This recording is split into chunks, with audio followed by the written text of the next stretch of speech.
Kemudian aku duduklah dengan dia secara mut'ah. Falam akhruj, belum lagi aku keluar meninggalkannya, Rasulullah sallallahu alaihi wasallam telah pun mengharamkannya.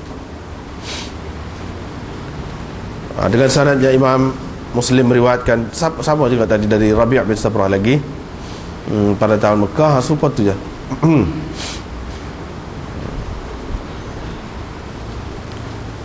Lafaz saja berbeza, ni buruk dan ni apa ni lusuh dan ni khalaqun mahun, itu bezanya. Tadi khalaqun saja, buruk saja, ni buruk dan ni lusuh dan ni dia kata. Ini pun riwayat daripada Rabi' bin Sabrah lagi dari ayah dia. Ayah dia pernah bersama Rasulullah sallallahu alaihi wasallam. Lepas tu ayah dia pun kata, ayyuhan nas inni qad kuntu adzintu lakum fil istimta', aku telah izinkan kepada kamu tentang istimta', yakni untuk berseronok dengan perempuan, dan sesungguhnya Allah telah mengharamkan istimta' itu hingga hari kiamat. Sesiapa yang ada padanya perempuan yang apa nama ni dihubungi secara mut'ah ni, falyukhalli sabilahu, hendaklah dia lepaskan, dan jangan kamu ambil apa-apa yang telah kamu berikan kepada mereka. Satu lagi riwayat daripada Abdul Aziz bin Umar seperti tadi juga, qala ra'aitu, kata dia bihazal isnad, mana sanad sebelum pada itulah sampai kepada Rabi' bin Sabrah. Katanya, saya telah melihat Rasulullah sallallahu alaihi wasallam ketika berdiri di antara rukun dan bab, rukun Yamani dan pintu Kaabah tu, sambil baginda bersabda serupa dengan hadis tadilah, hadis Muhammad bin Abdullah bin Numair, Ibnu Numair tadi. Yang seterusnya sama juga, cuma ni cucu pula yang mengambil daripada ayahnya, dari datuknya. Nama cucu tu Abdul Malik bin Rabi' bin Sabrah. Katanya Rasulullah sallallahu alaihi wasallam telah menyuruh kami bermut'ah pada tahun pembukaan Mekah hingga kami masuk ke Mekah. Kemudian belum lagi kami keluar dari Mekah tu, Nabi sallallahu alaihi wasallam telah pun melarang kami melakukannya. Seterusnya Rabi' bin Sabrah lagi sama tu, lebih kurang je. Nabi sallallahu alaihi wasallam pada ni Fatih Makkah ni menyuruh sahabat-sahabatnya bitamattu' minan nisa, bermut'ah dengan orang-orang perempuan. Aku dengan sahabatku dari Bani Sulaim pergi, sehingga kami bertemu seorang perempuan Bani Amir, ka'annaha bakratun aita, seperti tadi juga. Kami pun pinai dia lah, pinai cara tu lah, dan kami kemukakan kepadanya dua selimut. Dia pun tengok lah, apa tadi lah, lebih kurang dia tengok aku lebih comel lagi daripada kawanku. Fatarana, dia tengok aku lebih comel lagi dari kawanku, dan dia tengok kain selimut kawanku lebih comel lagi daripada kain selimut aku. Fa'amarat nafsaha sa'atan, dia pun berfikir sejenak, mikir sebentar. Lepas tu dia pilih aku, dia pilih aku. Maka kami berada sekali dengan dia tu selama 3 hari atau 3 malam. Kemudian Rasulullah sallallahu alaihi wasallam memerintahkan supaya memisahkan ataupun berpisah dengan mereka. Lepas tu daripada Rabi' bin Sabrah, yang ini dari ayahnya Sabrah, bahawa Nabi sallallahu alaihi wasallam melarang dari nikah mut'ah. Lagi daripada yang sama, Nabi sallallahu alaihi wasallam melarang pada hari Fath dari mut'atin nisa.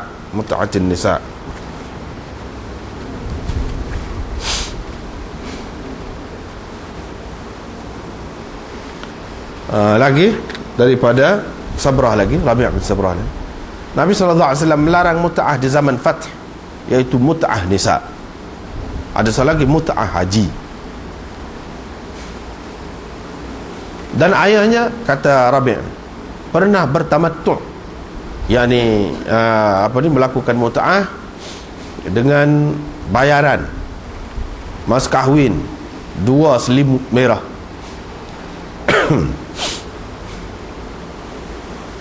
Seterusnya riwayat daripada Urwah bin Az-Zubair bahawa Abdullah bin Zubair qama bi Makkah, berdiri ketika berada di Mekah, sambil dia berkata, dia kata apa? Ada orang yang Allah telah butakan hati mereka, seperti mana telah membutakan penglihatan mereka. Mereka duduk bagi petua boleh mut'ah. Beliau perli ataupun menyindir dengan kata-katanya itu terhadap seorang lelaki.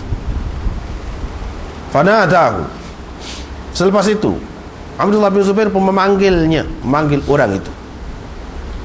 Faqala innaka lajilfun jafin. Engkau ni dungu betul, kata dia. Fala amri, sesungguhnya mut'ah itu memang fala amri laqad kanat al-mut'ah tuf'alu ala ahdi imamil muttaqin. Engkau ni dungu betul, kata dia. Memang, kata dia, mut'ah ni pernah dilakukan di zaman Rasulullah imamil muttaqin. Maksudnya Rasulullah sallallahu alaihi wasallam. Maka Ibnu Zubair pun berkata kepadanya, coba buat. Dia kata, fajarrib binafsik, cubalah sendiri. Wallahi la in fa'altaha la arjumannak bi ahjari. Demi Allah, kalau engkau lakukan, aku rejam engkau dengan anak-anak batu ni. Ibnu Syahab berkata, Khalid bin Muhajir bin Saifillah menceritakan kepada kami bahawa ketika dia sedang duduk dekat seorang lelaki, tiba-tiba mari satu orang tanya dia tentang mut'ah. Fa amarahu biha, dia pun bagilah, benarkan, boleh. Maka Ibnu Abi Amrah pun berkata kepadanya, nanti dulu, sabar, kata dia. Apa ni? Kata dia, demi Allah, sesungguhnya mut'ah itu pernah dilakukan di zaman Imamil Muttaqin, yang di zaman Rasulullah sallallahu alaihi wasallam. Ibnu Abi Amrah berkata, itu kebenaran di permulaan Islam kepada orang yang terdesak sangat, kepada orang yang dalam keadaan darurat, seperti terhadap bangkai, darah dan daging babi. Kemudian Allah telah mengukuhkan agamanya dan melarang dari melakukan mut'ah itu. Ibnu Syahab berkata, Rabi' bin Sabrah menceritakan kepadaku bahawa ayahnya pernah berkata, qad kuntu istamta'tu, aku telah beristimta' di zaman Rasulullah sallallahu alaihi wasallam dengan seorang perempuan dari Bani Amir dengan memberikan 2 helai selimut merah. Kemudian Rasulullah sallallahu alaihi wasallam melarang kami dari mut'ah. Ibnu Syahab berkata, saya mendengar Rabi' bin Sabrah menceritakan perkara ini kepada Umar bin Abdul Aziz. Ketika itu saya sedang duduk ketika itu. Aziz supaya juga Rasulullah sallallahu alaihi wasallam melarang dari mut'ah. Wa qala ala innaha haramun. Nabi sallallahu alaihi wasallam bersabda, ingat, mut'ah ni haram sejak hari ini, bermula hari ini hingga hari kiamat. Ingat, mut'ah itu haram dari hari ini sampai hari kiamat. Sesiapa yang telah memberikan apa-apa yakni kepada perempuan yang dilakukan mut'ah itu dengannya, maka janganlah dia mengambilnya. Riwayat dari Abdullah dan Hasan, yaitu 2 orang anak kepada Muhammad bin Ali dari ayah mereka berdua, dari Ali bin Abi Talib, bahawa Rasulullah sallallahu alaihi wasallam melarang dari melakukan mut'ah dengan perempuan pada hari Khaybar, dan melarang juga dari memakan daging himar insiyah, yakni himar kampung.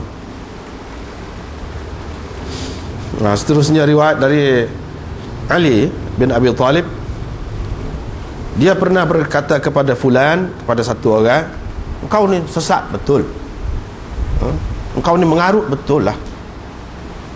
Rasulullah sallallahu alaihi wasallam telah melarang kami dari melakukan mut'ah. Ini seperti itulah. Seterusnya dari Hasan dan Abdullah, anak pada Muhammad bin Ali, dari ayah mereka dari Ali, bahawa Nabi sallallahu alaihi wasallam melarang dari nikah mut'ah pada hari Khaybar, dan melarang dari luhum al-humril ahliyah pula. Ini tadi insiyah, lebih kurang pada. Kemudian riwayat dari Ali lagi, bahawa dia mendengar Ibnu Abbas berlembut dalam soal mut'ah dengan perempuan ini.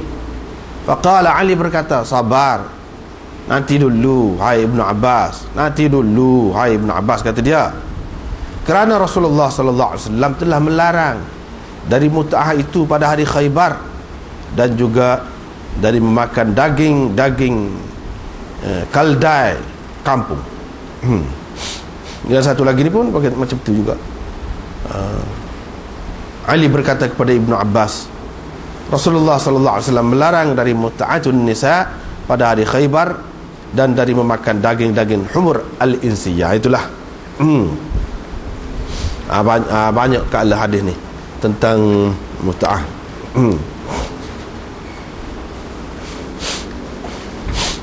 Sebelum tu kita tengok baru ni sudah baca dah, tak ada nak itu nak hurai lagi. Baru ni tentang berkahwin. Nabi SAW menggalakkanlah berkahwin ni kepada orang yang berkemampuan. Kalau tak boleh juga, dia suruh puasa baru ni lah. Sekarang ni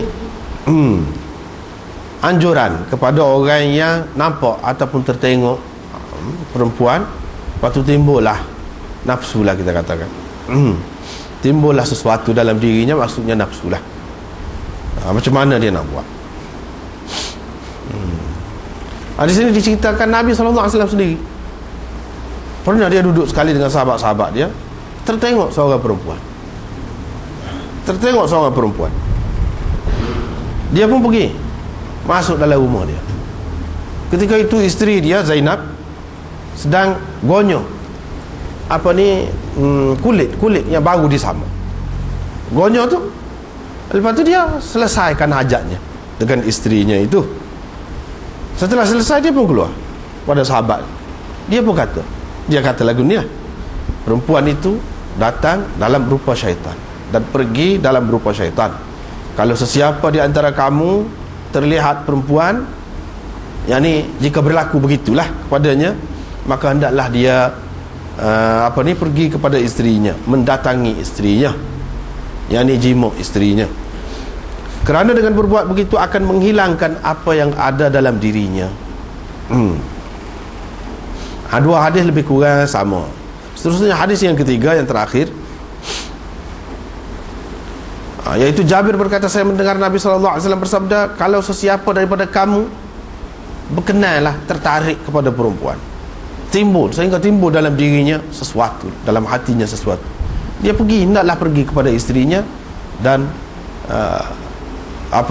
bersetubuh dengannya. Fa inna dzalika yaruddu ma fi nafsihi. Ini yang ketiga ni tidak jelas menunjukkan dia yang begitu.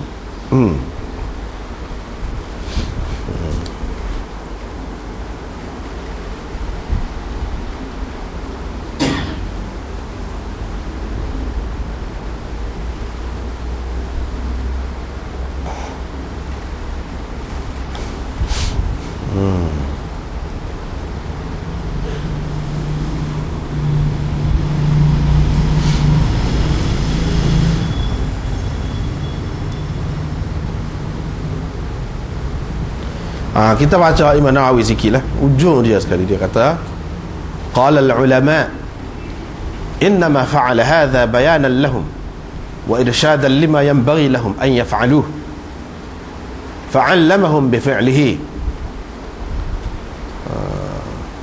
wa fihi annahu la ba'sa bi talab ar-rajul imra'atahu ila al-wiqa' fi an-nahar wa ghayrihi wa in kanat mushtaghilatan bima yumkinu tarkuhu li'annahu rubbama ghalabat على الرجل شهوة يتضرر بالتأخير في بدنه أو في قلبه وبصره والله أعلم. Harakah belakang kita ambil sekali.